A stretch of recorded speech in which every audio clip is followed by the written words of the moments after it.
de la inmigración en Italia. Bueno, primero me tengo que presentar, soy Rubén Camiliosi, ¿no es cierto? Susana es empresaria, presidenta de la empresa Escapes del Ciervo, Sociedad Anónima Industria Metalúrgica, licenciada en Turismo, docente de italiano para niños en la Sociedad Friulana Buenos Aires, coordinadora del Seminario de Lengua, Cultura y Literatura en la Sociedad Friulana de Buenos Aires, secretaria de la Junta de Estudios Históricos de Villarreal en el periodo 2003-2006, vicepresidente de la Junta de Estudios Históricos de Villa Devoto, periodo 2006-2014, presidente mandato cumplido Junta de Estudios Históricos de Villa Devoto, periodo 2014-2019, 2009, organizadora y curadora de muestra fotográfica Villa Devoto, 120 años de historia, 2011, 2012, 2013, 2014, 2015 y 2016, coordinadora y docente en talleres de historia barrial de Villa Devoto, 2015 a 2018, docente adjunto en Seminario de Lengua y Literatura Italiana en la Sociedad Friulana Buenos Aires, 2017, Seminario de Historia Italiana en Lengua Italiana, Sociedad Friulana de Buenos Aires, 2018, Seminario de Historia Italiana del Risorgimento alla República en el Instituto Arendt. Otros datos de interés: vecina participativa solidaria, Barrio Villarreal, año 2006, reconocimiento a la constante y trascendente labor en la recuperación de la historia, Comuna 11, Ministerio de Cultura, año 2014, algunos artículos publicados: la leyenda del séptimo hijo varón, un ahijado del presidente Agustín Pedro Justo en nuestro barrio, revista Estación KM 3160 kilómetros, ¿no? Año sexto, número 18, Canillitas, revista Estación, kilómetro 3160, año sexto, número 19, Evolución de las ciudades a través del tiempo, revista Estación, kilómetro 3160, año sexto, número 20, Antonio Devoto, un hombre singular, revista Aniversario 2007, Derribando mitos, el Palacio Devoto, revista Devoto Historia 2008, Hospital Sirio Ya está, Libanés, Rubén. revista Devoto Historia 2008, Bartolomé Devoto, el devoto a quien en su recuerdo se edificó una iglesia, revista Devoto Historia 2008, Depósito Gravitacional de la Avenida Francisco Beiró, Devoto Historia 2009, Luis Amadeo de Saboya, Duque de los Abruzos, un aventurero que visitó Villa Devoto, revista Devoto Historia 2009, Asilo Humberto Primo, revista Devoto Historia 2009. Algunas conferencias como Antonio Devoto, un hombre singular, Impronta Italiana en Buenos Aires, algunos trabajos en Congreso de Historia, Ángel Rofo y Elena Larroque, Vecinos de Villa Devoto en 2008, El exquisito gusto de Antonio Devoto 2012, Augusto Juan Fusilier, El legado del artista en Villa Devoto 2014, Delfín Gallo, El hombre detrás del nombre en el año 2016. Bueno, espero que lo haya leído bien porque no iba a ser yo quien lo iba a leer, pero bueno, espero que se haya entendido. Traté de hacerlo lo más rápido posible, ya veo que los que pedían ingreso están entrando. Así que Susana, te dejamos el espacio para que puedas hablar. Bueno, muchas gracias y muchas gracias por la invitación a la Junta Central para que de esta charla en el día de hoy, que justamente es el Día de los Inmigrantes. Antes de comenzar la charla en sí, quiero contarles una historia de un inmigrante que encontré en internet y con esta historia de 3 minutos de este inmigrante homenajeamos a todos los inmigrantes, no solo a los inmigrantes italianos, sino también a todos aquellos que llegaron de diversos lugares del mundo a nuestro país. Me encontré en un blog, en internet, la historia de un señor llamado Jorge, que había nacido en Italia en 1936, que los padres emigran a Etiopía, las colonias que Italia tenía en el norte de África, por trabajo, y él se queda al cuidado de su abuela y de sus tías, y recién cuando tiene 4 años, en el 40, lo van a llevar a Etiopía. Lo primero que él se acuerda de eso es que la madre le dijo que si no la llamaba mamá, no le iba a dar de comer. Este señor Jorge rápidamente entendió el mensaje y comenzó a alimentarse. En el 43, cuando las tropas aliadas invaden no solo Italia, sino los territorios africanos que Italia poseía en el momento, es tomado prisionero, va a estar en un campo de concentración, donde no hay comida, las condiciones de higiene son pésimas, hasta que Mussolini hace un acuerdo con los aliados, hay un intercambio de prisioneros aliados con estas personas italianas que estaban trabajando en las colonias del norte de África. Está unos años, los padres, bueno, pueden volver a Italia, se queda unos años en Italia, y en el 49, cuando él tenía 13 años, emigran a la Argentina. Llegan a la Argentina como cualquier emigrante que llega a un lugar que no conoce el idioma, que no conoce las costumbres, le costó un poquito adaptarse. Este señor se llama Jorge. Va a ir a la escuela Otto Kraus, va a estudiar para técnico mecánico, y comienza a trabajar cuando termina la escuela en Sacol, fábrica de heladeras. Hace un curso de técnico en refrigeración y cuando cumple 22 años se independiza y pone su propia empresa de heladeras industriales que se llamaba Trevi. Se va a casar con su novia argentina que había conocido cuando tenía 17, y va a ser muy exitoso en la vida. Va a tener 3 hijos, después van a adoptar una niña, y es el típico inmigrante que llega sin nada, sin dinero, sin conocer el idioma, sin saber las costumbres del lugar, que se adapta y logra progresar. Lo que me llamó la atención de esta historia, aquel momento que había empezado a leerla, es que ese Jorge que nombra a la persona que lo escribe, para mí no era Jorge, sino que era Giorgio, que era un íntimo amigo de mis padres. Y me emociona contarlo porque recuerdo a mis padres con Giorgio, un señor de Treviso, por eso su fábrica se llamaba Trevi, muy alto, rubio, con una barba muy rubia y ojos claros. Por eso me conmovió cuando leí la historia de Giorgio, porque yo lo conocí cuando era muy chica. Y bueno, esta es la historia. Con esta historia quise homenajear a todos los inmigrantes que llegaron a nuestro país. Todos nosotros seguramente, o la mayoría de nosotros, tiene algún antepasado que llegó de otro lugar. Y este recuerdo de Giorgio es mi pequeño homenaje a los inmigrantes en su día. Los inmigrantes italianos, o por lo menos personas que procedían de la península italiana, los podemos encontrar en nuestro territorio desde los primeros días. En este plano que vemos, que es del año 1583 y que está existente en el Archivo General de Indias, podemos leer algunos nombres significativos en estos primeros solares que entregó Juan de Garay.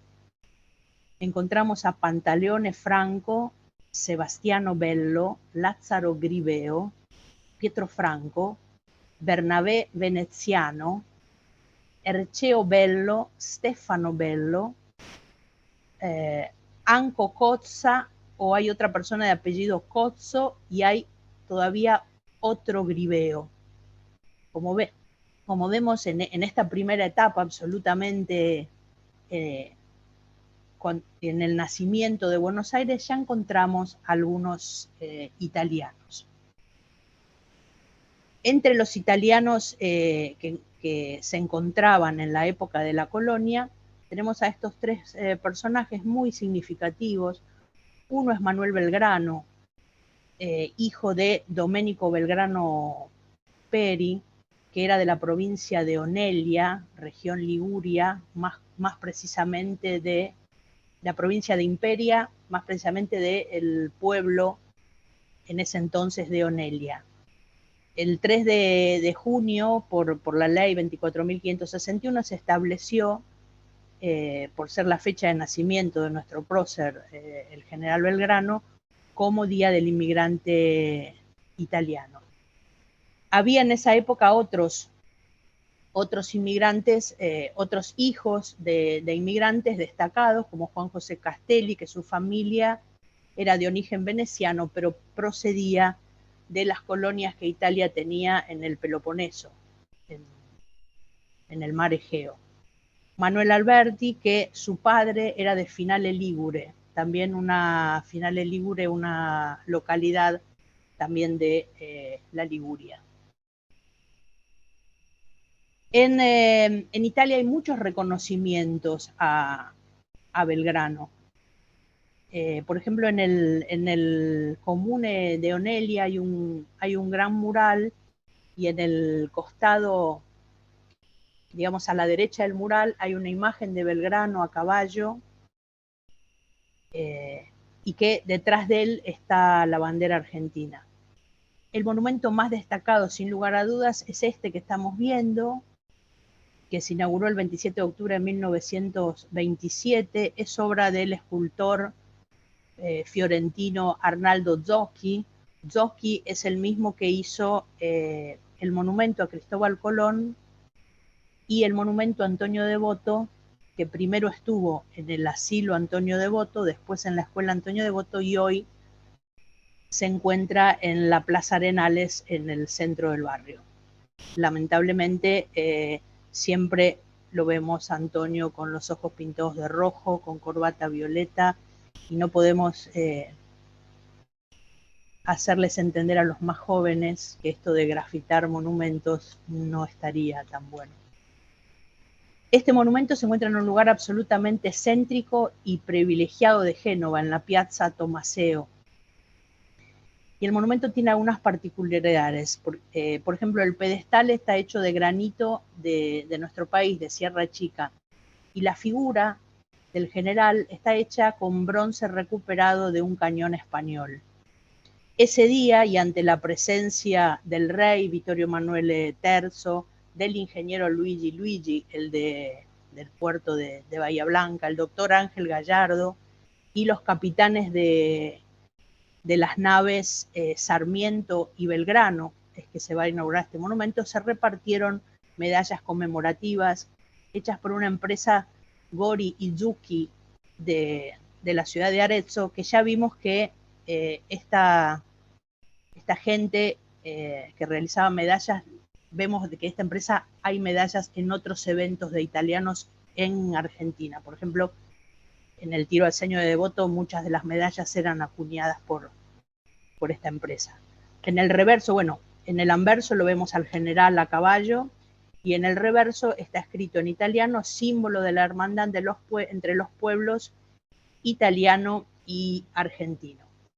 No, obviamente no me voy a extender con el general Belgrano, porque el año pasado, con motivo del bicentenario de su fallecimiento, muchísimos especialistas hablaron de Belgrano, de su familia, de lo que él hizo, etc. El Día del Inmigrante Italiano es en honor a Belgrano. Obviamente Belgrano había nacido en Argentina, pero hay una serie de cartas que Belgrano escribe a su padre, donde le cuenta, en castellano, pero donde le cuenta a su padre que está teniendo correspondencia con sus primos de la Liguria, y él pensaba viajar a Italia. Digo esto porque a una persona inadvertido le puede parecer que el Día del Emigrante Italiano sea en honor a Belgrano, cuando él era hijo de italianos y no era italiano, pero bueno, fue un gran personaje para nuestra patria y bien merecido lo tiene. En esta fotografía vemos la plaza. Es una plaza que está dedicada un poco a Sudamérica porque también hay algo referido a un prócer uruguayo. En el año 1804, Emilio Zuccarelli realiza un elenco de los extranjeros que están registrados en la ciudad de Buenos Aires y dice que hay 96 peninsulares, de un total de 4.000 habitantes de la ciudad. Esta cifra puede parecer exigua, no significativa. Además de que los peninsulares que estaban en ese momento en Buenos Aires, ninguno se dedicaba a la navegación, que siempre fue una profesión muy importante, no solo en Italia, sino que la mayoría de los inmigrantes italianos en los inicios se dedicaban a la navegación. Esta gente eran comerciantes, había 2 médicos, farmacéuticos y artesanos. La mayoría de ellos, de estos 96 peninsulares, procedía de la Liguria o de las colonias que Génova tenía en el Mediterráneo. Ninguno de ellos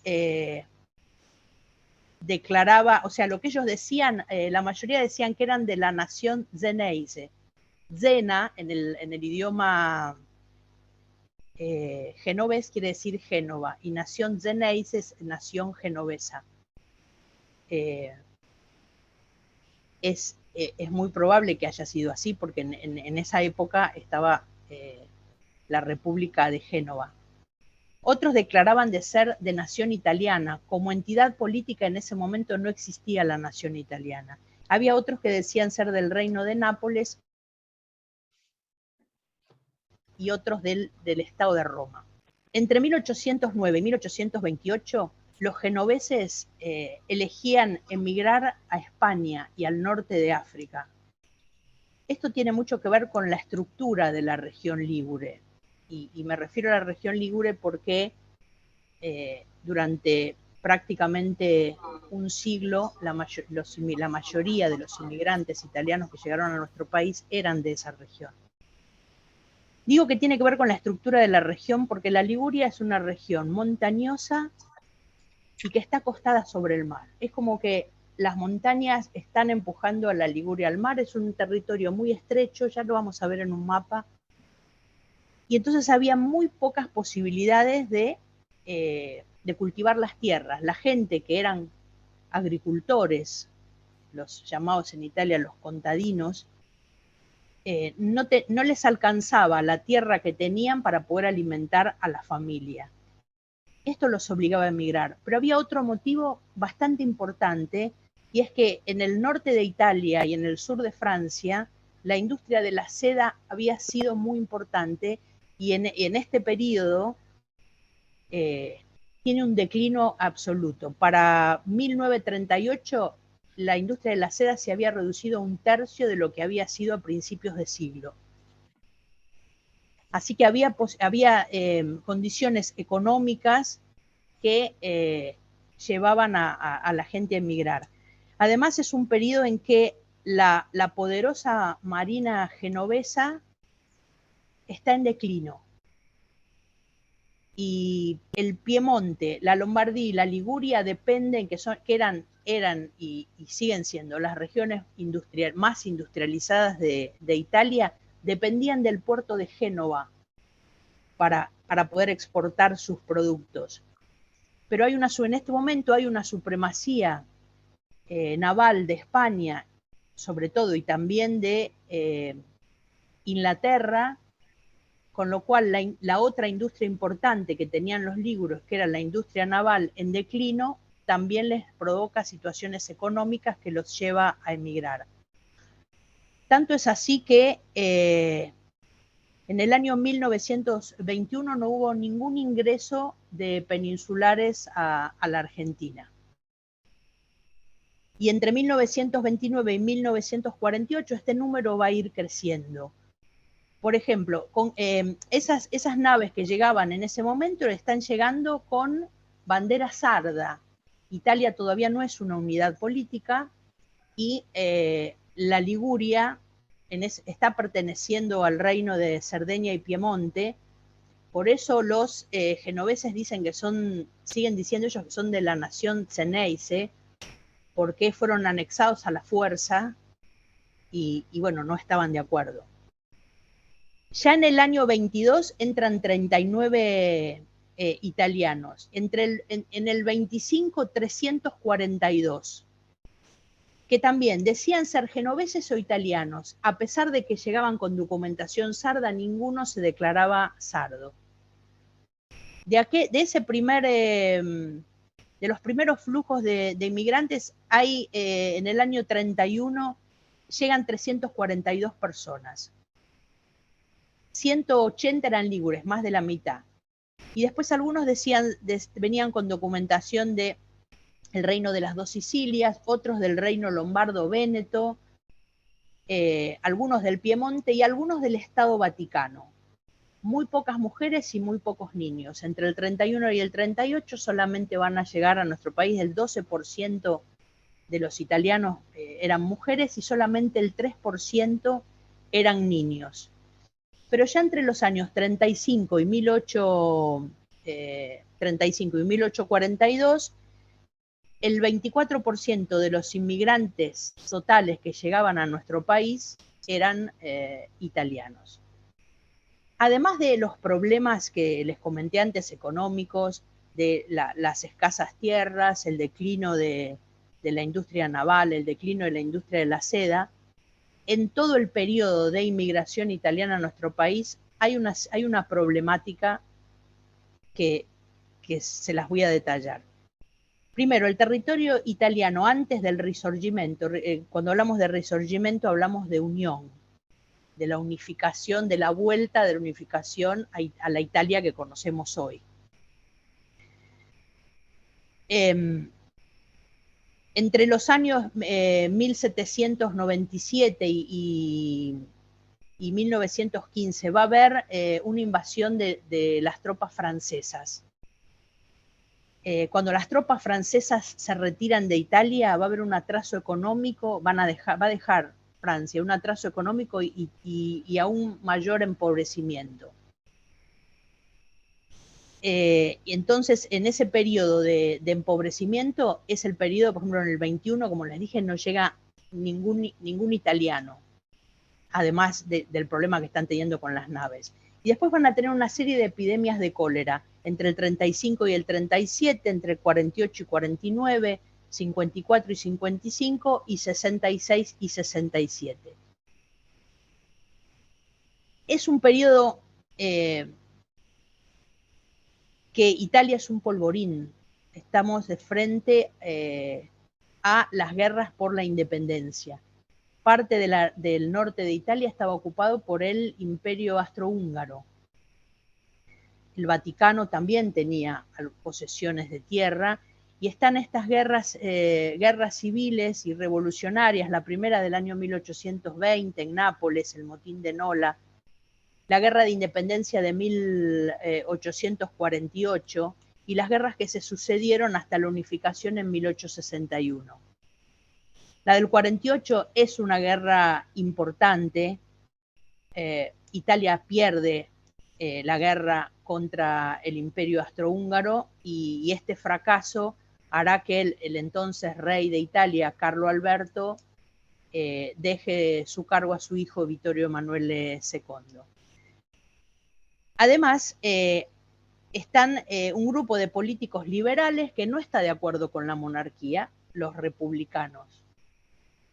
La monarquía va a seguir adelante en Italia, la monarquía va a quedarse en Italia hasta finalizada la Segunda Guerra Mundial. En este periodo convulsionado, los republicanos eran reprimidos, exiliados políticos. La mayoría se iban a Francia por una cuestión de proximidad. Obviamente no podían ir a Austria y Alemania, que eran enemigos. Los armadores, bueno, como ya dijimos, los armadores y los comerciantes de Génova están en crisis. Hay una feroz competencia por el mercado de cereales del Mar Negro y del Mediterráneo Oriental. Y entonces los armadores deciden, ya que no pueden competir con el mercado de cereales del Mar Negro, deciden utilizar las naves para traer inmigrantes a Sudamérica, Brasil, bueno, Río, Montevideo y Buenos Aires. Toman esto como una especie de salir remedio para la crisis. Va a haber otro motivo. Cuando Italia se unifica en el año 1861, hay un proceso de industrialización progresivo. Otra vez hablamos de este triángulo industrial del norte, Milán, Torino y Génova. El proceso de industrialización va a ocasionar pérdida de empleos. Pero a su vez hay una mejora en la calidad de vida y hay una disminución sustancial en la mortalidad infantil. ¿Esto qué implica? Esto está bárbaro, se mueren menos chicos, pero hay más bocas para alimentar. Los que viven del campo, si ya no les alcanzaba antes, ahora que las familias empiezan a ser muy numerosas, lo que cultivan no les alcanza para su propia alimentación, no les queda resto para vender, con lo cual esto también va a hacer que los hombres primero empiecen a emigrar. Y después va a haber otra crisis que va a provocar emigración. Bueno, obviamente la finalización de la Primera Guerra Mundial, siempre las guerras traen pobreza, y la finalización de la Segunda Guerra Mundial. Pero entre medio hay otra cosa. Las persecuciones políticas durante todo el periodo fascista. Fueron 20 años. El ventenio fascista, muchas personas, políticos, intelectuales, profesores universitarios, son obligados a irse. Algunos pierden sus empleos y los italianos, la mayoría, digamos, el segundo país que los italianos eligieron durante toda su historia, el primero fue Estados Unidos para emigrar, el segundo fue la Argentina. Y hay una tercera o una cuarta o quinta perlita que son las leyes raciales de Mussolini. Y además, cuando Italia se unifica y se crea el Reino de Italia en 1861, se les promete a las regiones meridionales, a las regiones del sur, que cuando los españoles que poseen las tierras del sur, el reino de las dos Sicilias, los saquen, todas las propiedades y tierras que habían pertenecido a los españoles van a ser repartidas entre la gente que más lo necesite. No va a pasar esto. Esto fue una mentira del gobierno unitario de la primera época del Reino de Italia, y esto provoca en los extractos más humildes disconformidad.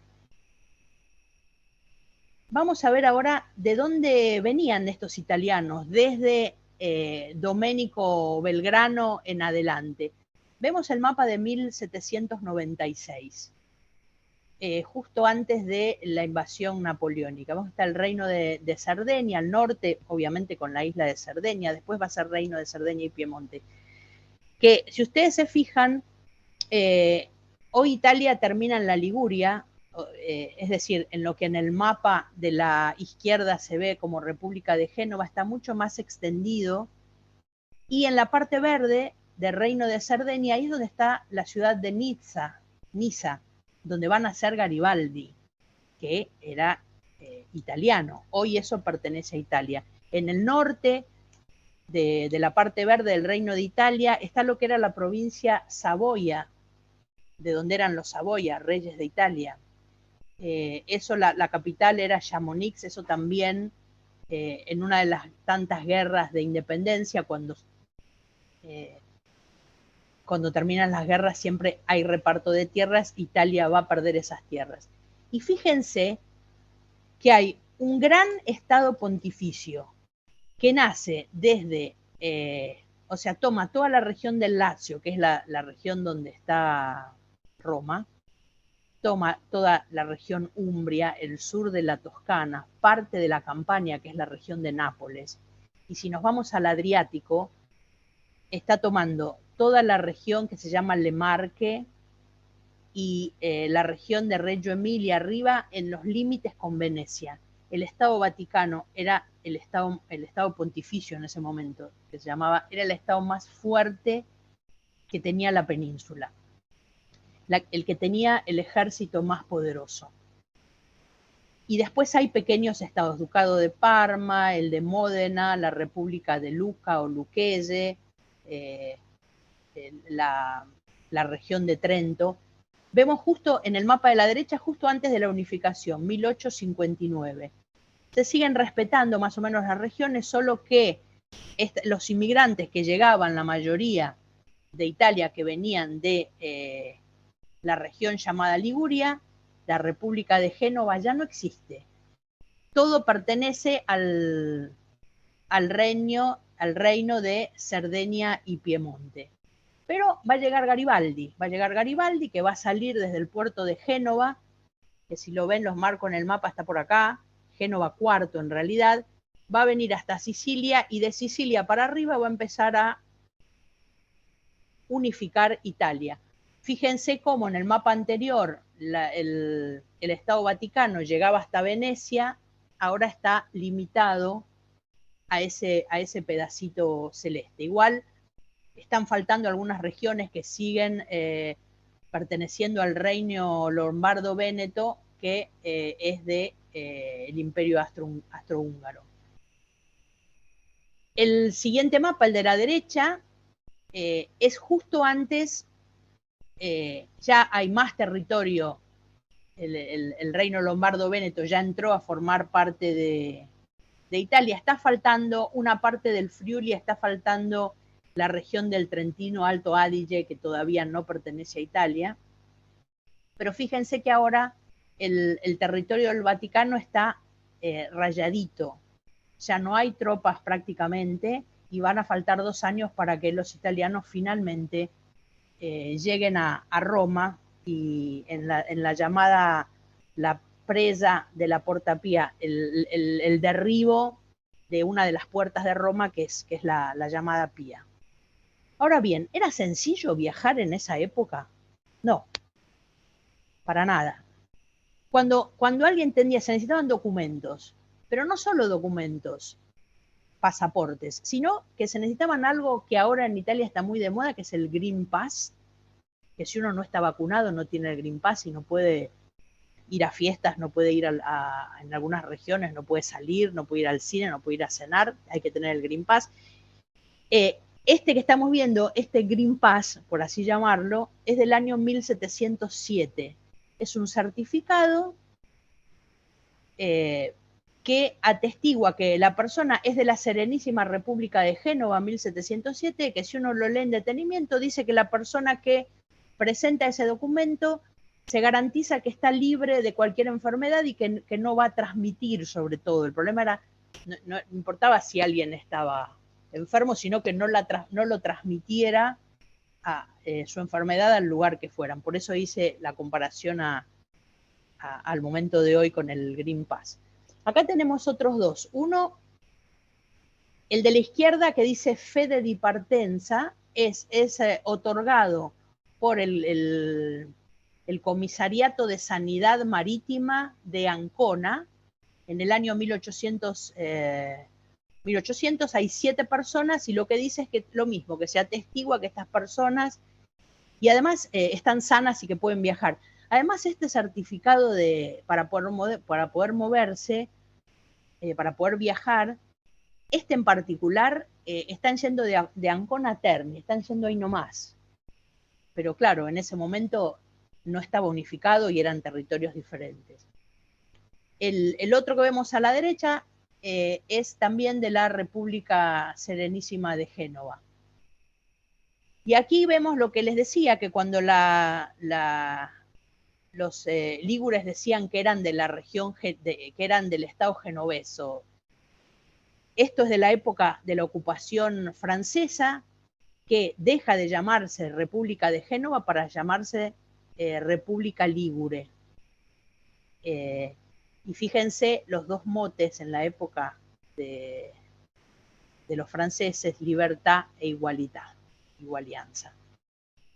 Como la política cambia todo. Pero si miramos el escudo que tiene el soldado del dibujo, ya tiene la cruz, y la cruz esa, que seguramente debería ser roja, es típica del reino sardo, que después va a ser reino de Italia. ¿Con qué pasaportes venía esta gente? Les traje, esto solamente lo vamos a pasar rápidamente, traje algunos pasaportes. Por ejemplo, el primero, Gran Ducado de la Toscana, año 1831, Leopoldo II, Gran Duque de Toscana, otorga el pasaporte. Bueno, después dice otros títulos, ¿no? Porque si tenían pocos títulos, esta gente se agregaba. Si uno lee, hay un montón de títulos. El de la derecha, del Principado de Luca o Principato Lucchese, de 1803. El pasaporte era esto que ustedes ven, una hoja donde están los nombres y está escrito en el costado de la izquierda de la hoja, está escrito el color de ojos, la altura, la tez de la piel, etc. Acá tenemos un pasaporte de el rey Carlo Alberto, que igual fue un rey, a pesar de que tuvo que dimitir porque perdió esa guerra de independencia en el 48, fue muy importante, porque en el 48 él, antes de dimitir, hace una especie de constitución, y esa constitución de 1848 va a regir los destinos de Italia hasta la República, hasta 1947. El siguiente vemos su hijo, Carlo Alberto Vittorio Emanuele II. Acá tenemos del reino delle Due Sicilie, Fernando II, Ferdinando II, dos pasaportes de Ferdinando II, siempre antes de la unificación, ya son los últimos años. Silén dice, Reino delle Due Sicilie, de Jerusalén, Duca de Parma, de Piacenza, de Castro, Príncipe hereditario de la Toscana, infinidad de títulos. Acá tenemos dos pasaportes, uno de Ferdinando Primo y el otro de Francesco Giuseppe. El primero es de la delegación de Udine. Udine es territorio italiano hoy. En ese momento pertenecía al reino lombardo-véneto, que a su vez estaba invadido bajo la tutela del emperador de Austria. Y el de la derecha, lo mismo pasaba en la zona de Milán. Milán también pertenecía al reino de Austria. Por esto son las guerras que hubo. Y acá tenemos dos pasaportes que pertenecen a el gobierno de la Iglesia. El primero dice gobierno pontificio y el segundo dice Stato, Estado pontificio. Este del Estado pontificio, el de la derecha, es justito antes de que finalice el Risorgimento, de la unificación. Umberto Primo, uno que nosotros conocemos, hijo, estos vienen seguidos, ¿no? Vittorio Emanuele II, este es el hijo, que este es el que, digo que nosotros lo conocemos porque en Buenos Aires hay una calle que se llama Umberto Primo. Es asesinado en Monza por un anarquista, Gaetano Bresci, en el año 1900, en julio, y en Buenos Aires hubo grandes ceremonias recordando a Umberto Primo. Umberto Primo, cuando muere asesinado en 1900, va a ser sucedido por su hijo Vittorio Emanuele III, el padre de todos los males, porque Vittorio Emanuele III es el que le va a pedir a Mussolini que forme gobierno. Mussolini no llega al gobierno italiano por un golpe de Estado. Bueno, esto es de la última época del Reino de Italia. Aquí vemos Vittorio Emanuele III, ya un pasaporte moderno, pero si se fijan, debajo del rey de Italia dice emperador de Etiopía, porque las conquistas del norte de África de Italia fueron cruentas y bueno, Mussolini quería que el rey también fuera emperador y lo logró. En esta foto lo que vemos son personas que piden el pasaporte y los niños siempre viajaban con la madre y los nombres de los niños y las descripciones van a estar en el reverso o en la siguiente hoja del pasaporte de la madre. Esto es de la delegación de Trieste. Humberto de Saboya, este fue el último rey que se llamó rey de junio, porque estuvo solamente un mes, Humberto de Saboya en el reinado, y después, bueno, hubo un referéndum, se votó y la gente eligió república, o sea, el referéndum era república-monarquía. Y ya este pasaporte ya es de la república. Los últimos inmigrantes, el que hablaba antes, Giorgio, o mis padres, ya llegaron con un pasaporte de la República Italiana.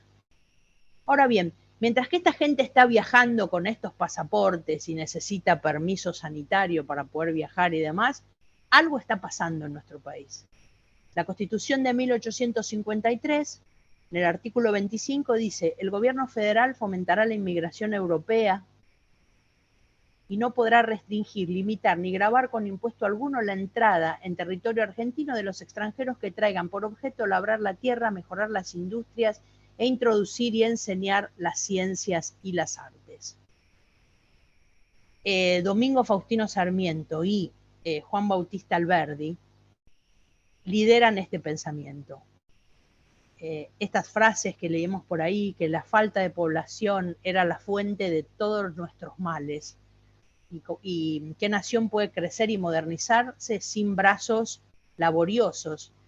Y además entendían que el indio y el gaucho no eran, representaban a fuerzas bárbaras y por lo tanto quedaban descalificados.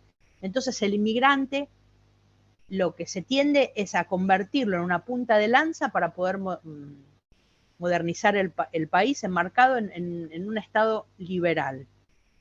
Alberdi era seguidor de Giuseppe Mazzini, un revolucionario italiano que era republicano y por lo tanto se termina yendo al exilio.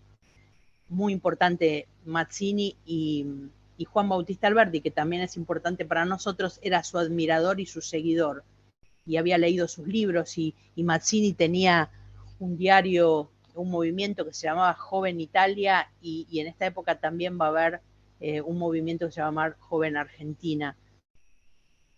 El primer censo que vamos a tener va a ser el censo de 1869, y ahí se van a dar cuenta que es necesario que llegue gente a trabajar. Ahora bien, el sueño de Sarmiento era de traer europeos cultos. Esto no va a pasar. La mayoría de la gente que va a llegar, hay también gente culta, pero la mayoría van a ser obreros o agricultores. Y realmente, o sea, el gobierno va a fomentar la inmigración europea y no va a poner trabas para que la gente venga, pero van a llegar muchos pobres e iletrados, y lo que esta gente quería eran más europeos del norte, que no va a pasar. Sí van a llegar algunos europeos del norte, pero la mayoría van a ser italianos y españoles. Al principio el gobierno les da algunas facilidades para que puedan emigrar, y en el año 1876 es aprobada esta ley, la llamada Ley Avellaneda, la Ley 817. Todo está salvado cuando hay un pueblo que trabaja, ese era el mote, ¿no? Y se va a crear una Comisión General de Migración. Esta ley está dividida en dos partes: la parte de inmigración y la parte de colonización. Nuestro país era un territorio que estaba despoblado, eso lo sabemos, en el siglo XIX. Dice la historiadora Chivotti, creo que es el apellido, que hasta 1900 se radicaron en la Argentina 100.000 1 millón de italianos y 700.000 españoles. 90.000 franceses, 70.000 rusos, en su mayoría de origen judío, seguramente huyendo de los pogroms, 60.000 de origen árabe, en general sirio-libaneses, 35.000 centroeuropeos y 20.000 alemanes, un número muy pequeño de belgas, holandeses y portugueses. Esta ley va a constar de 121 capítulos, como les dije, mitad inmigración, mitad colonización.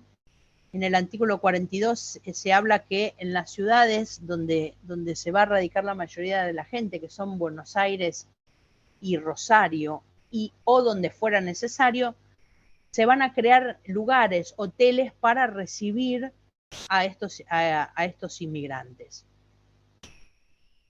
Además, se va a crear una comisión, unos agentes de inmigración que van a estar en Europa informando qué pasaba en nuestro país. Ahora bien, esta gente les va a contar cosas que no son reales, como que el lugar las tierras son muy fértiles, van a tener tierras cultivables, algunos les van a ofrecer, inclusive hay un periodo donde tienen que certificar la conducta, tener un certificado de conducta, y estos agentes de inmigración les van a facilitar a los inmigrantes que ellos, a la gente que ellos elijan para que venga a nuestro país. En ese periodo, y en algunos casos, al elegirlos, los agentes de migración también les van a pagar los pasajes. Por cuenta de la nación, por cuenta de las provincias o por cuenta de empresas particulares que necesiten algún trabajo calificado. Va a haber una gran influencia de italianos en nuestro país, sobre todo en Buenos Aires. Y esta influencia la vemos en dos formas perfectamente delineadas. Una es la parte intelectual y la otra es el trabajo material. Ahora hay gente que va a hacer análisis italianos que van a analizar qué está pasando con los italianos en nuestro país. Este es uno de ellos, Luigi Einaudi. Einaudi va a ser consagrada a la República, el segundo presidente de la República Italiana en el año 49. Ahora, cuando llega a la Argentina en 1901, va a escribir sobre qué es lo que ve, en un libro que se llamó El Príncipe Mercante. Y esta frase que escribí ahí, él va a decir, el ambiente argentino está saturado de italianidad. Sobre una superficie de 2.800.000 kilómetros cuadrados aproximadamente, vive una población, según el censo de 1895, de 4 millones de personas. Y hace un análisis de estos datos, porque de esos 4 millones de personas hay 1 millón que son extranjeros. De ese millón de extranjeros, 496.000, es decir, la mitad de los extranjeros eran italianos. Einaudi continúa su análisis diciendo que con esas cifras no son reales, porque hay muchos italianos que por uno u otro motivo han perdido su nacionalidad y que son censados como nativos del país. Y que además el censo no tiene en cuenta a la cantidad de hijos de italianos que han nacido en Argentina. De todos modos, por nuestra ley, los hijos, los niños que nacen en Argentina son argentinos, así que la apreciación de Einaudi es bastante equivocada. Y además hace otra reflexión y se pregunta cuántos años van a tener que pasar para que la República Argentina sea absolutamente poblada por gente de sangre mixta, con gran preponderancia de sangre italiana. Y además dice que espera que los nietos conserven el conocimiento del idioma italiano y que conserven el amor por la madre patria. Esto seguramente sabemos que se diluyó absolutamente. estas cifras entusiastas de Einaudi. Porque nosotros, la Argentina perdió esa posibilidad inclusive de tener más italiano en nuestro idioma de lo que tenemos bastante. El censo del 95 habla de la cantidad de italianos que hay, y en 1904 en La Boca el 32% de las personas eran de origen peninsular. Como ya dijimos, la mayoría genoveses, pero ya están llegando muchísimos otros italianos de las más variadas regiones. Y los italianos no solo se van a concentrar en La Boca, sino que comienzan a concentrarse en los barrios aledaños, en Valvanera, Barracas, San Cristóbal. Y van a constituir en ese periodo el 30% de la población de la ciudad. Según Fernando Devoto, con este 30%, los italianos también, aparte de estos barrios tradicionales, como ya dije, Barracas, La Boca, obviamente, Valvanera y San Cristóbal, van a empezar a instalarse en Caballito, Almagro y Paternal. Contrariamente al pensamiento de Einaudi, como dije, la penetración de la lengua italiana fue bastante baja, no existió realmente. Aunque como vemos en esta imagen, hay muchas palabras que usamos en forma común que son de origen italiano. ¿Por qué la lengua italiana no prosperó o no tuvo más influencia en nuestro idioma o en nuestro modo de hablar? Porque los italianos que llegaban, vimos los mapas, vimos los pasaportes, no todos hablaban italiano. Los genoveses hablaban genovés, y así el resto. No había una unificación, aún Italia no tenía una unificación. En la época del Risorgimento se decía que solamente el 2% de los italianos hablaban italiano, y que el italiano se reservaba a la intelectualidad, a los libros y a los documentos del gobierno, sea provincial que municipal. Entonces, al haber tan diversidad de idioma, era imposible que hiciera más pie en nuestro país. Pero veamos algunas de las palabras. Viaba, que quiere decir paliza. En realidad, la viaba ahora también quiere decir otra cosa, ¿no? Una persona que se maquilla mucho, o uno que se tiñe, un señor mayor que se tiñe el pelo blanco, se usa decir se dio la viaba. En realidad, no sé cómo fue la derivación, no conozco, pero viaba se refiere al alimento que comían los animales. Palabra típica, laburo, viene del italiano laburo. La yuta, que se sigue usando para referirse a la policía, es una forma, una contracción de justa, que en realidad viene de justa, de justicia.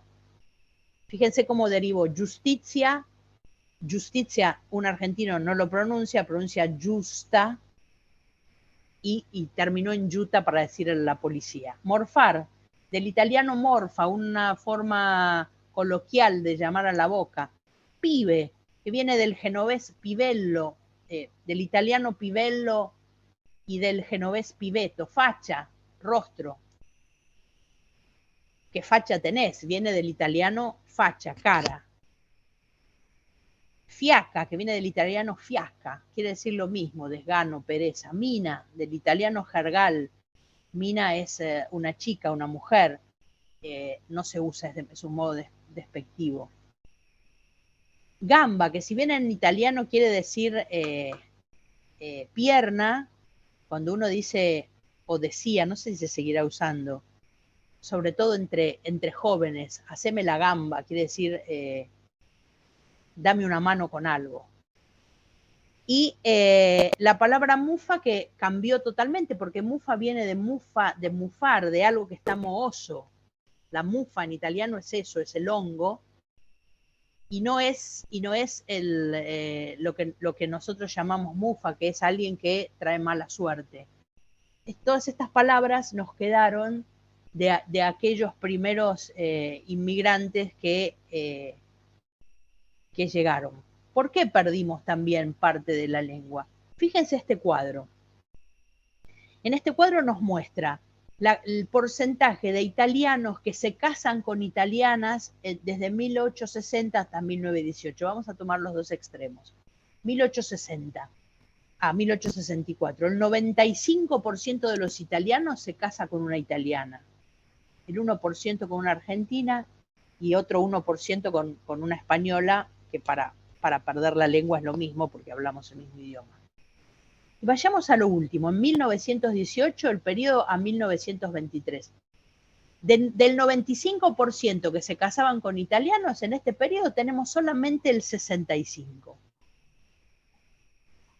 Y si sumamos los que se casaban con argentinas, que son el 25, más un 6 prácticamente de españoles, ya tenemos prácticamente 60-30.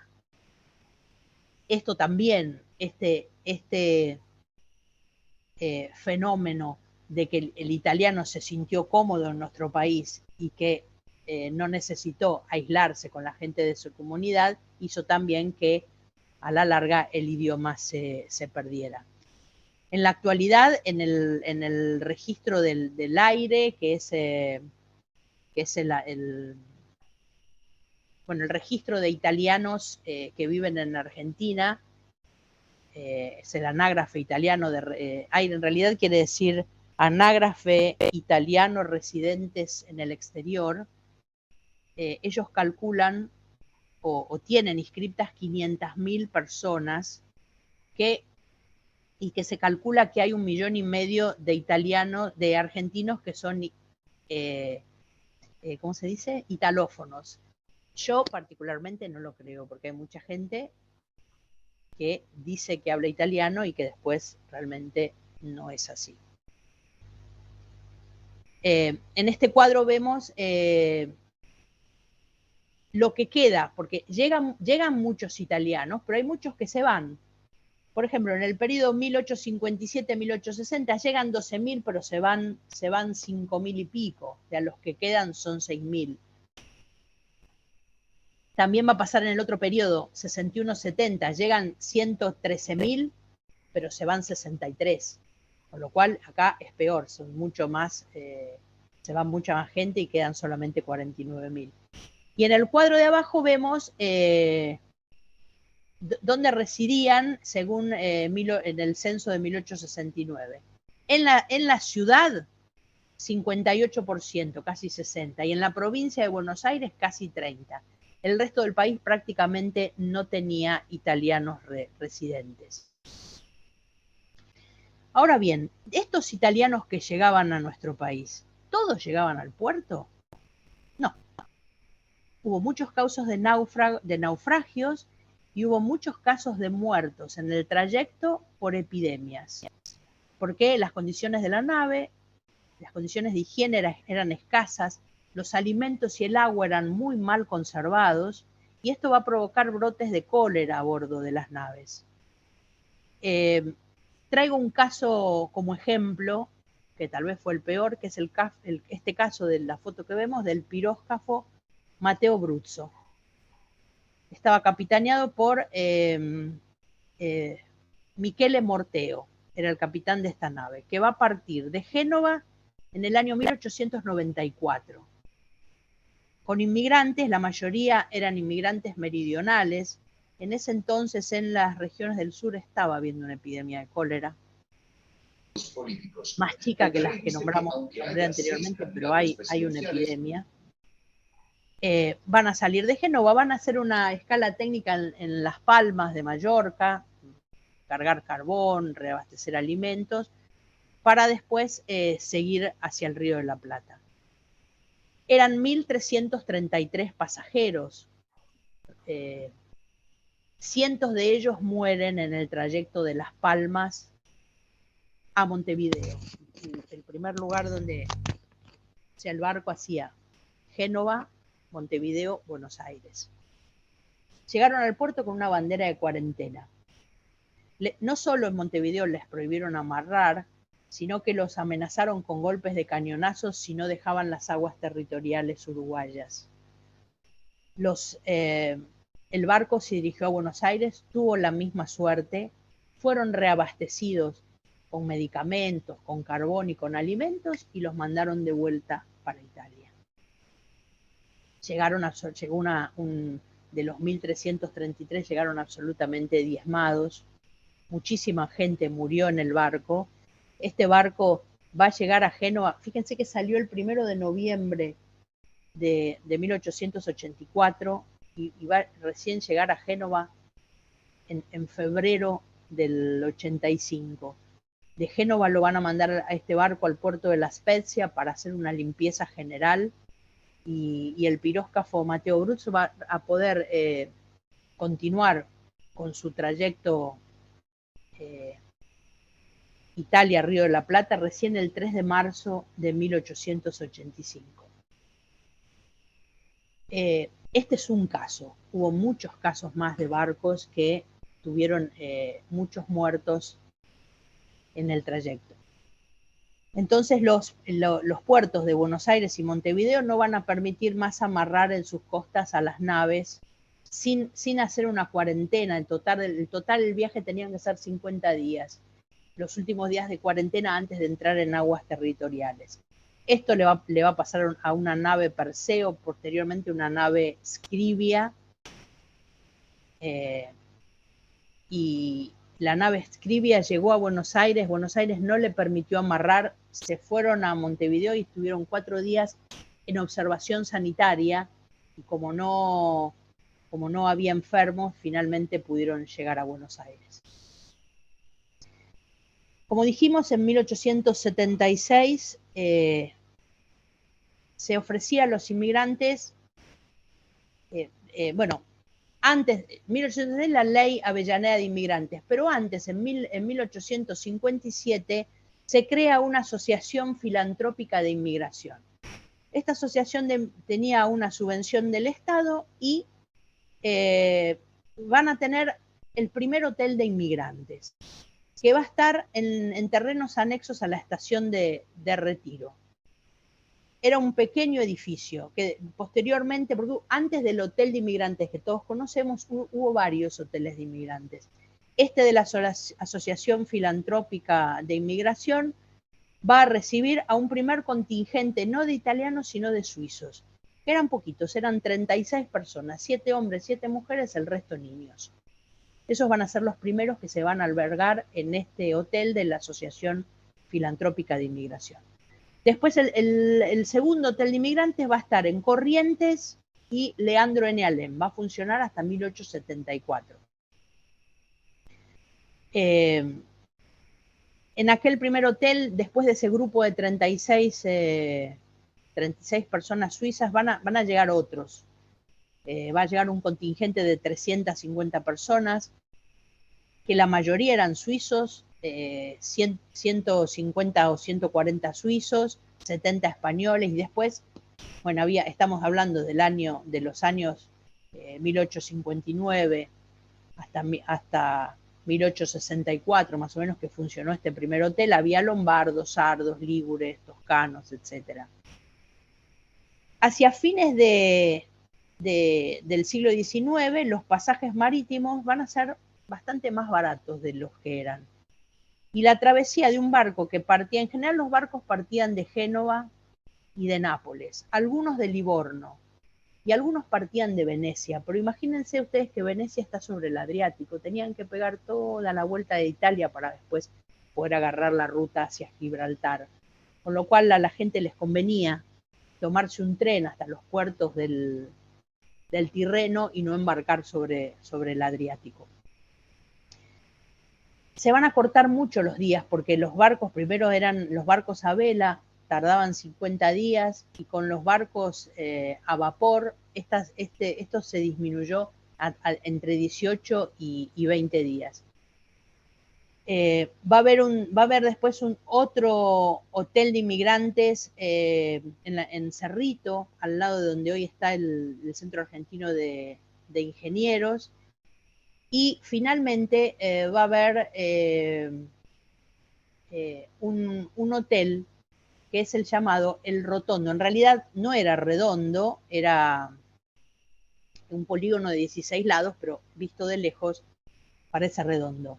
Va a funcionar, es la obra de un arquitecto escandinavo, va a tener muchos problemas. Si logran ver en la foto, alrededor del hotel hay como una pared.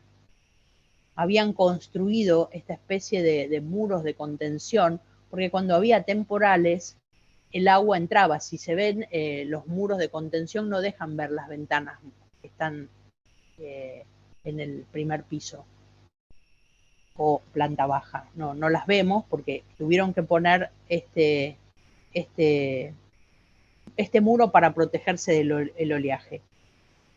Y después va a empezar en 1906 a construirse el hotel de inmigrantes que hoy conocemos, que va a ser recién inaugurado en el año 1911. Este hotel de inmigrantes era más parecido a un hospital, a un asilo, que a un hotel, pero era un edificio de vanguardia, era un edificio de hormigón, estaba emplazado en el río, tenía grandes jardines y además había una serie de cosas. Había un hospital, la administración, una oficina de empleos, lavaderos, cocinas, dormitorios, divididos, o sea, los dormitorios estaban divididos entre dormitorios de hombres y dormitorios de mujeres. En esta foto vemos los lugares donde la gente se podía lavar, el lugar de arriba a la izquierda, depósito de equipaje, abajo a la derecha el hospital, y la otra foto son cocinas.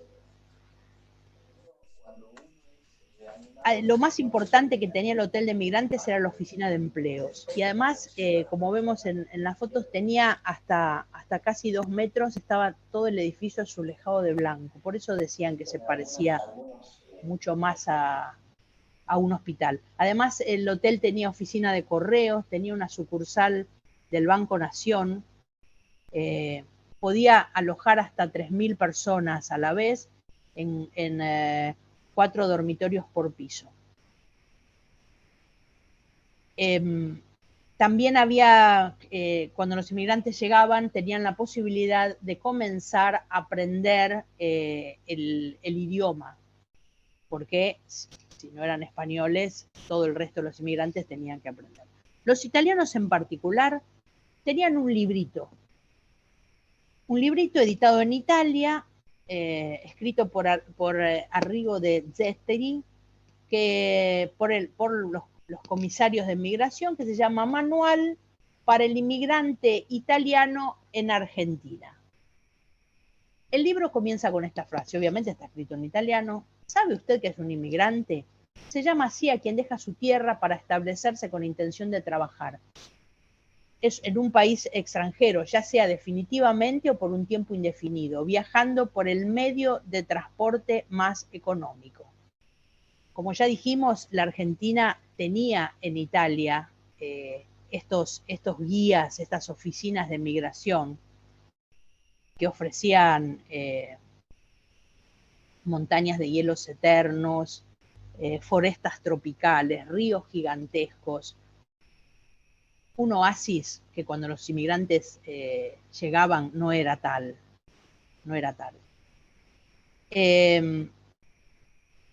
El manual contenía además una serie de recomendaciones, sea en la partida del puerto de Génova que en la llegada a Buenos Aires. Estas recomendaciones era que los comisarios de inmigración les enseñaban cómo sacar el pasaporte, dónde tramitarlo, les sugerían qué compañías de navegación utilizar. Además, cada nave contaba con una persona que se llamaba il vettore, que en realidad traducido sería el coordinador, que era el que ayudaba a la gente a bordo. Es decir, antes de subir y después una vez en Buenos Aires, una vez arriba del barco. cualquier problema había que dirigirse al vetor. La llegada al país preveía una inspección sanitaria, ya vimos lo que le había pasado al barco de los 1.331 personas que viajaban, apenas si volvieron 400 al puerto de Génova por la epidemia. Que a la llegada al país preveía una inspección sanitaria. Había que también diferenciar quiénes iban a ir al hotel de inmigrantes y quiénes no. Les daban material e instrucción sobre el idioma, material para empezar a aprender el idioma y el acceso a la oficina de empleos. Es una vez desembarcados.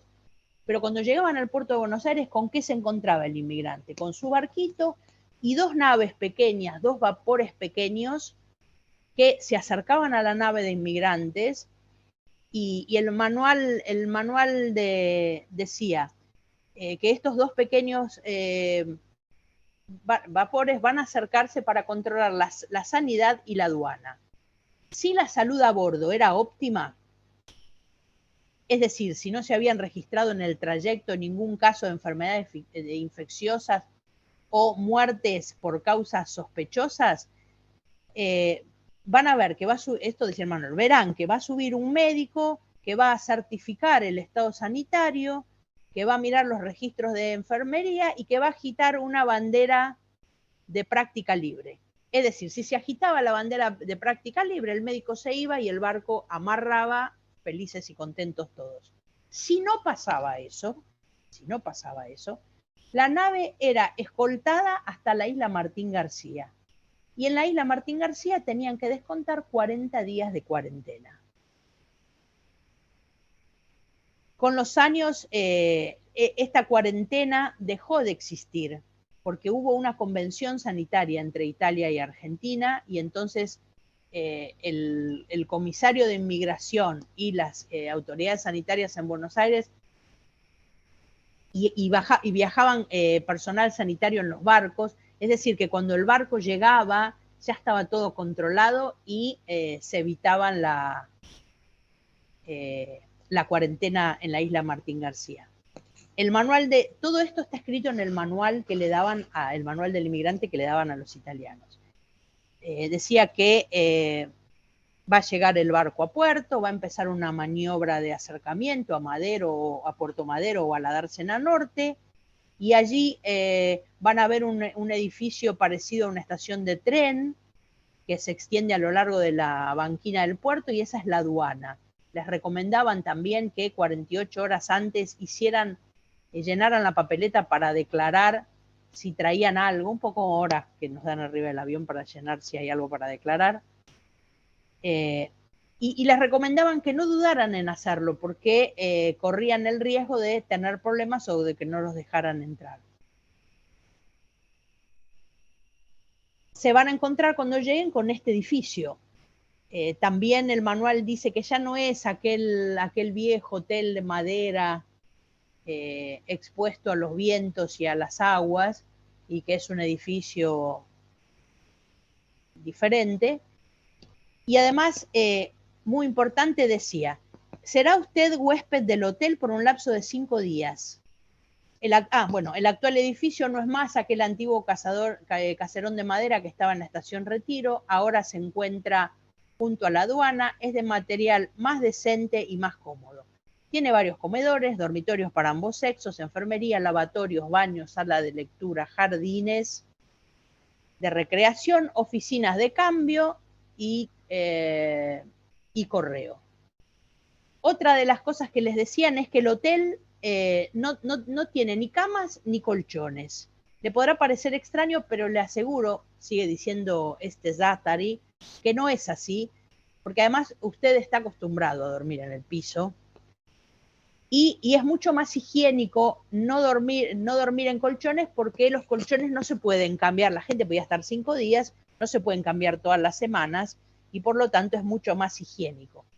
Con el tiempo se pusieron estas literas que vemos en esta foto, que no es un colchón, sino es un cuero, lo que tiene, donde la gente se acostaba.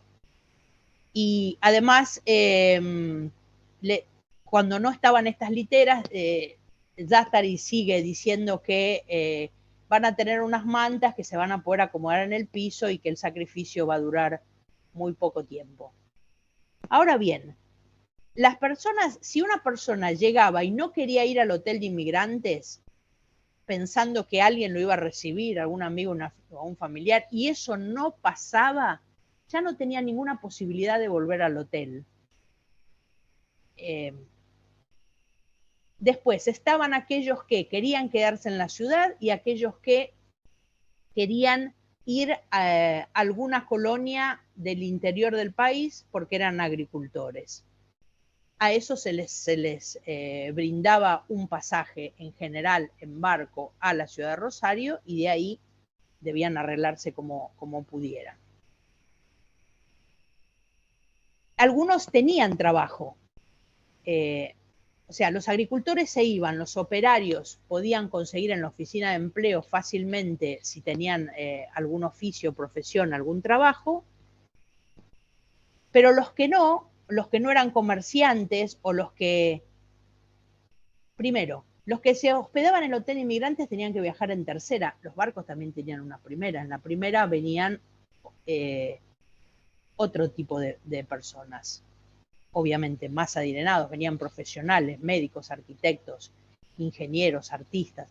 El año pasado hablamos un poquito de esto y de todos los edificios fantásticos que nos dejó en una charla que se llamó Impronta Italiana en Buenos Aires. Hoy no vamos a hablar de ellos, pero estos que venían en tercera tenían que ubicarse en algún lugar. ¿En qué lugar se iban a ubicar? Si no tenían parientes, terminaban hospedándose en un conventillo. Los conventillos se caracterizaban por ser lugares muy sucios, la gente estaba hacinada, las personas vivían en una extrema pobreza, a veces no tenían ni siquiera cómo alimentar a sus hijos y los enfermos además vivían en el mismo lugar de inquilinato. Esto, además, estos lugares se van a convertir en un gran negocio. Basta solamente pensar que una pieza en un conventillo en Buenos Aires costaba 8 veces más que en Londres y que en París. Y entonces, ¿qué va a pasar? Los del conventillo se van a cansar. Y en un conventillo ubicado en el barrio de Barracas, que se llamaba Los Cuatro Diques, se va a generar una huelga.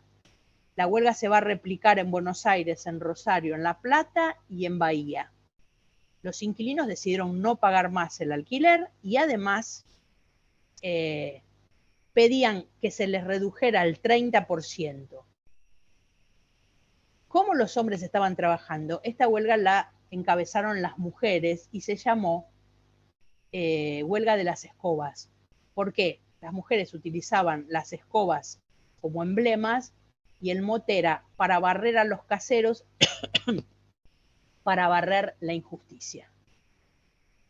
Esto fue en el año 1907.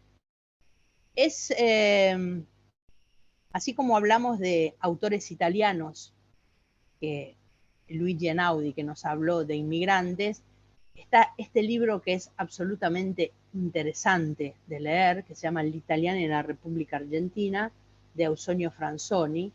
Ausonio Franzoni era un comisario para la inmigración, va a vivir en el barrio de Villa Devoto, se había casado con la hermana de un personaje importante en la comunidad italiana, que era el commendatore Onorio Stoppani. Realmente él no era italiano, era del cantón Ticino, suizo, que va a ser gerente muchos años del Banco de Italia y Río de la Plata. Franzoni va a escribir algo de lo que pasaba en el puerto de La Boca. Y decía, a quien hubiese, el libro es de 1901, a quien hubiese llegado solo 20 años atrás a La Boca del Riachuelo, se les hubiese presentado como un extraño espectáculo que solamente podría verse en las lagunas venecianas. Una acumulación de casuchas, barracas de madera emplazadas sobre pilotes, que se comunicaban entre sí con puentes levadizos, calles fangosas, sucias, muelle de madera de aproximadamente 2 kilómetros en los que se amarraban goletas, barcazas, canoas, pequeñas naves viejas, algunos bergantines a vela, y había desordenadas cuerdas y herramientas. Era el lugar de refugio y anclaje de la innumerable flotilla que transportaba desde las provincias del litoral madera, arena, granos y harinas de la Mesopotamia argentina, piedras para la construcción, que Buenos Aires no tenía, y de la foresta del Paraguay traían naranjas, bananas, y en cambio se llevaban productos europeos. Esto que va, ¿por qué pasó este tráfico en los ríos Uruguay y Paraná? Cuando, que lo hablamos hace un ratito, cuando la marina de la Liguria, la marina genovesa, está en declino, empiezan a traer inmigrantes al Río de la Plata. Algunos deciden empezar a armar pequeñas naves en Buenos Aires. Estas son las naves que van a hacer estos trayectos en la Mesopotamia, tocando Paraná, Goya, Paysandú, etcétera, las ciudades en las márgenes de los ríos. También Ausonio Franzoni, realmente, si alguien quiere leer esto en italiano, les puedo mandar esta hoja donde habla de esto, porque a mí me pareció la primera vez que leí como que sentía los olores y veía los colores de lo que Franzoni escribe. También decía que las naves de alto porte estaban obligadas a anclar a 10 o 12 millas de la costa y transportar sus mercaderías en pequeños vapores, y aún cuando había poca agua, los pequeños vapores no podían llegar, y entonces entraban, lo vimos infinidad de veces en postales y cuadros, entraban con los carros al agua y los caballos quedaban prácticamente sumergidos. El viajero que se aventuraba por estas calles fangosas de la aldea seguramente sentía en este barrio de La Boca el dialecto vibrante del Balila. El Balila fue un personaje, un niño héroe de cuando Génova estuvo invadida por los franceses, que encabezó una protesta y terminó muerto. Ese era el Balila. Entonces ahora Balila, cualquier chico entre 12 y 15 años, ya no solamente en la Liguria, sino en toda Italia, se lo llama Balila. Y que a estos inmigrantes ligures se le fueron sumando, continúa Franzoni, sardos, romanos, dálmatas, más tarde livoneses, puglieses, sicilianos, y todos trajeron sus dialectos. Los hijos de aquellos marineros que habían crecido en este nuevo ambiente van a empezar a dejar la aspereza, dice Franzoni, de su modo de hablar, y lo mismo dice, lo mismo que había dicho Einaudi, que seguramente van a seguir orgullosos a sus fieles orígenes y fieles al lenguaje de lo que él llama el padre lingua, no madre lingua. Esta postal muestra un poco lo que Franzoni cuenta, ¿no? Que hay barcas y barcazas, una amarrada a continuación de la otra. No sé cómo hacían cuando tenían que salir, pero eso es otra historia. Los inmigrantes, esta es otra postal típica de La Boca de esa época que nos describe Franzoni. Y además del manual para inmigrantes, había un libreto de inmigrantes, que estos lo repartían las compañías de navegación antes de embarcar el Río de la Plata, y les hacían una serie de recomendaciones a los italianos.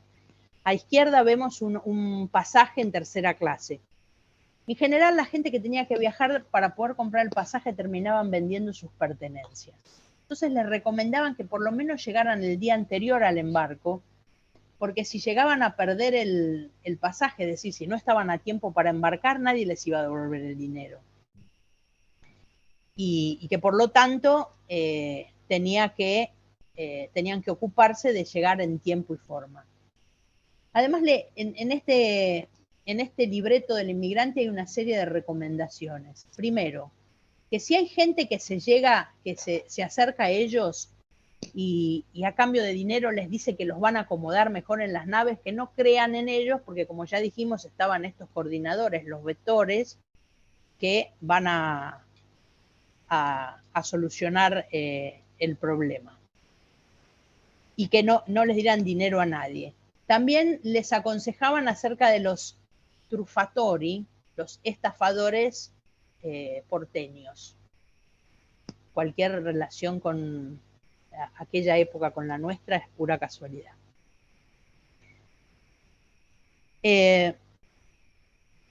Vamos a avanzar. Bueno, en ese momento, hubo un momento que al puerto de La Boca se lo llamó Puerto de los Tachos. Es una litografía de Carlos Enrique Pellegrini, porque cualquier tacho que terminaban y que se acababa, en lugar de reciclarlo, se los tiraban al río, y en el río había muchos tachos. En 1836, porque debido a que hay una gran cantidad de italianos ya en nuestro país, el reino de Cerdeña va a mandar un cónsul para cuidar los negocios navales y comerciales. Va a pasar que en Italia, lo que vemos arriba es una serie de banderas hasta llegar a la definitiva del Reino de Italia, que después, sacándole el escudo sabaudo, es la bandera de hoy.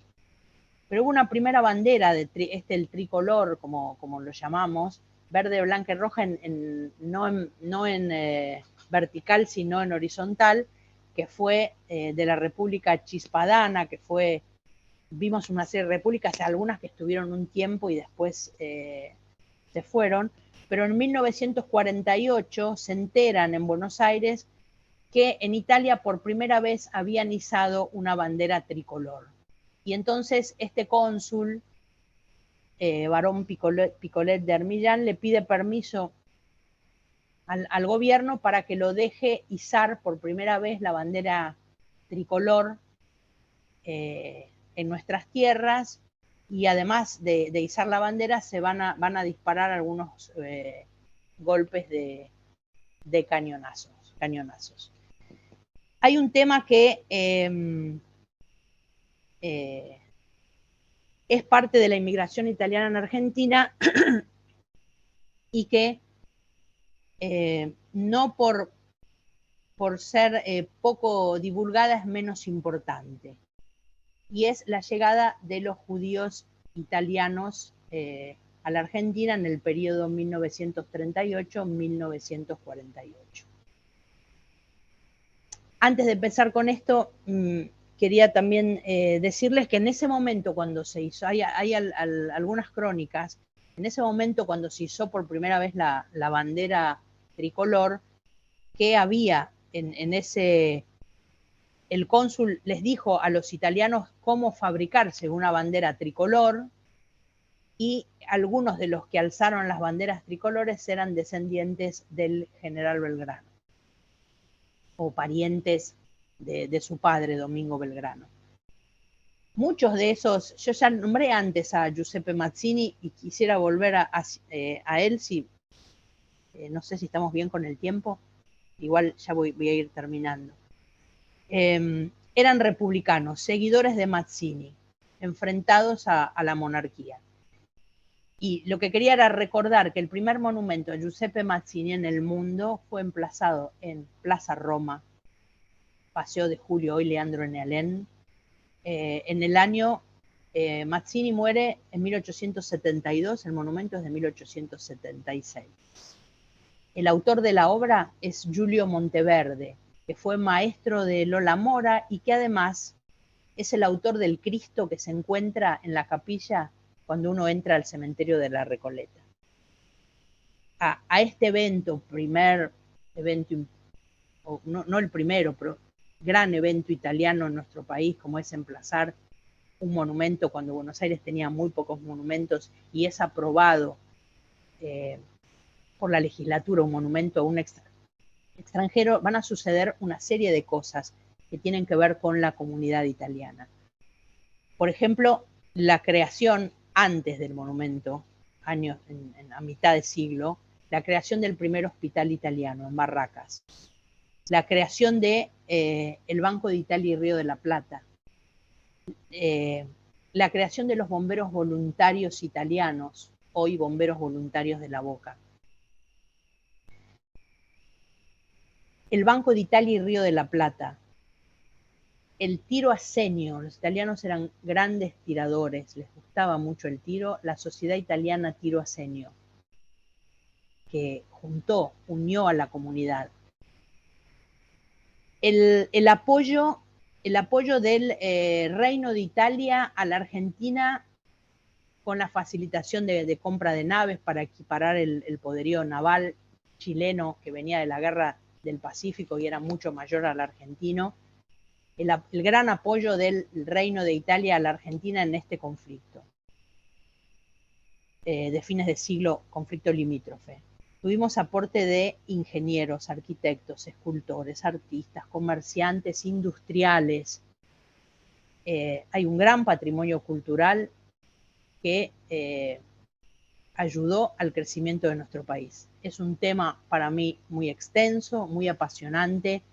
No nos alcanzarían un par de horas más para poder hablar más de la inmigración italiana, pero quisiera recordar esta oleada que surge a partir de las leyes raciales. Mussolini, a través de la influencia que Hitler ejerció sobre él, va a atacar a la comunidad judía. La comunidad judía era una pequeña minoría que vivía de la forma más pacífica e integrada. Había muchos judíos de religión italiana afiliados al partido fascista. Muchos tenían medallas de la Primera Guerra Mundial en honor, medallas honoríficas al valor, judíos que defendían Italia. Los judíos en Italia están desde la época de Julio César. En esa época inclusive tenían libertad de culto. Pero en 1937 empezó una campaña de discriminación que culmina en el 38 con las leyes raciales. Las leyes raciales leyes de defensa de la raza. Una serie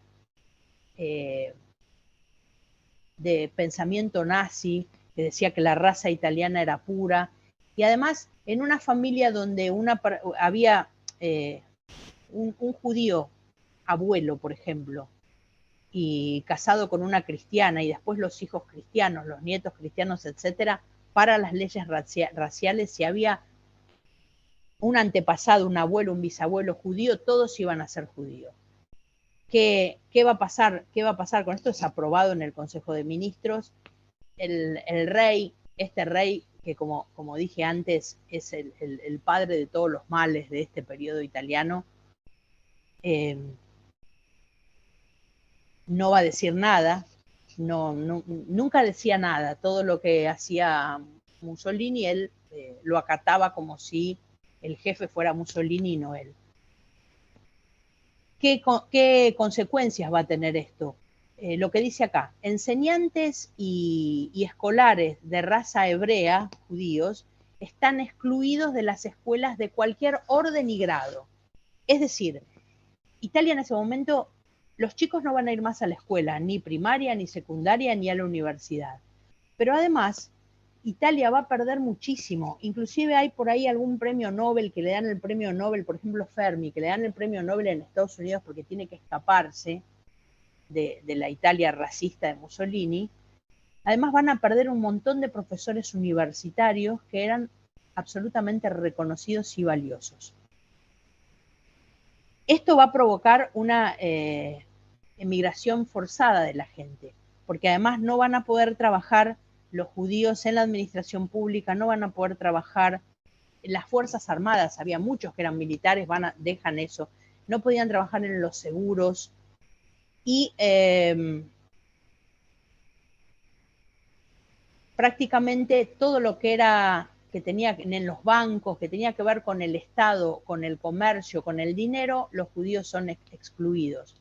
Pero además, no solo son, también en los que tenían negocios privados, los negocios son decomisados, son echados de sus negocios. Miremos esta serie de fotos, que esto parece la Alemania nazi. La primera con el niño dice, prohibido el ingreso a judíos y perros. La de la chica a la derecha, este negocio es ariano. Ahí vemos, las Reyes Azares son del 38, con lo cual ahí hay una niña de nombre Matilde, nacida en 1930, que está cursando 4º grado, y que le ponen un cartel enorme que dice de raza hebrea. Abajo hay otro negocio, cerrado por siempre, negocio hebreo. Ahora bien, vayamos un poquito a Mussolini. Mussolini había apoyado durante todo ese periodo hasta el 38, absolutamente del 22 al 38 había apoyado a los judíos. Tenía muchos amigos judíos, entre ellas esta mujer, Margherita Sarfatti.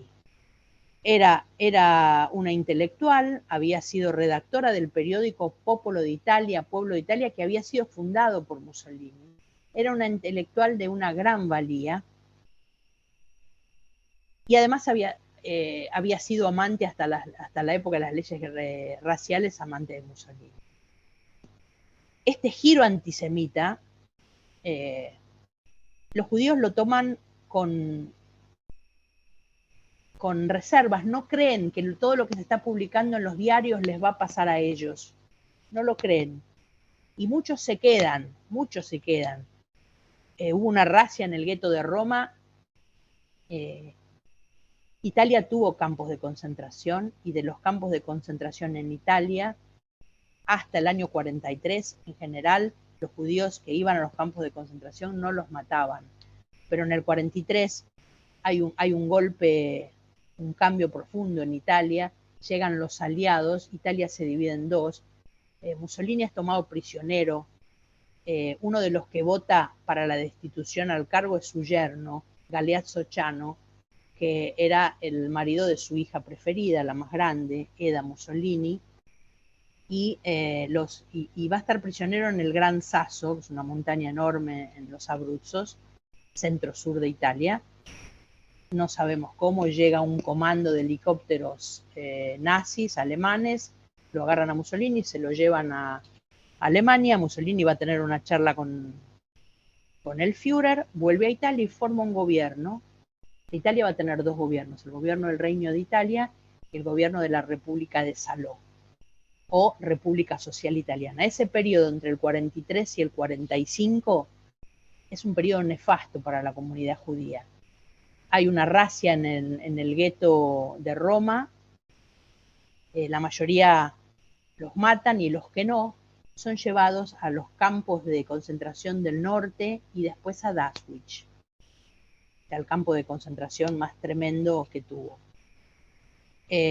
Volvamos a esta mujer, porque esta mujer terminó en Argentina en 1940, se exilia y también es una inmigrante italiana de la época de las leyes raciales. Ella va a decir, cuando llega a la Argentina, era una persona importante, es entrevistada por Noticias Gráficas en agosto de 1940, y va a decir, Mussolini no es el mismo. Qué lejos están aquellos días en el que un grupo de italianos tomamos el poder. Después de algunos años, Margherita Sarfatti vuelve a Italia, está enterrada en el cementerio de Cavallasca, cerca del lago de Como, en la provincia de Como. Esta persona la conocemos todas, es otra víctima del racismo italiano. Va a llegar a nuestro país Eugenia Sacerdote. Tengamos en cuenta que Eugenia Sacerdote era la prima de Rita Levi Montalcini, premio Nobel de física o de medicina. Sinceramente ahora no recuerdo. Eran primas hermanas. Ven que los italianos tenían estos apellidos, por ejemplo, Olivetti, que fue un gran antifascista, el de las máquinas de escribir, también era judío. Tenían estos apellidos que si uno no sabía, si el gobierno no sabía que eran judíos, era difícil de encontrar. esta señora Eugenia Sacerdote se recibe de médica en el momento de las leyes raciales, es una reconocida científica que viene a nuestro país en 1939 y va a obtener, era de Torino, va a obtener infinidad de premios en nuestro país. Mujer de Año de las Ciencias, premio Alicia Moró de Justo, bueno, no sé, tuvo muchísimos ciudadana ilustre de la ciudad, muchísimos trabajos científicos. Y junto con ella van a llegar, como los grandes científicos son expulsados de las universidades, van a llegar otros personajes importantes, por ejemplo, Beppo Levi, que también era de Torino, que era un matemático iniciador de la Escuela de Matemática Argentina. Con esta pequeña diáspora de italianos judíos emigrados a la Argentina, quiero terminar la charla, que creo que ya me extendí más de lo que debía. Así que muchas gracias. Si alguien quiere hacer una pregunta, les agradezco que hayan compartido la tarde. Muchas gracias, Susana. Realmente maravilloso. Hay muchos comentarios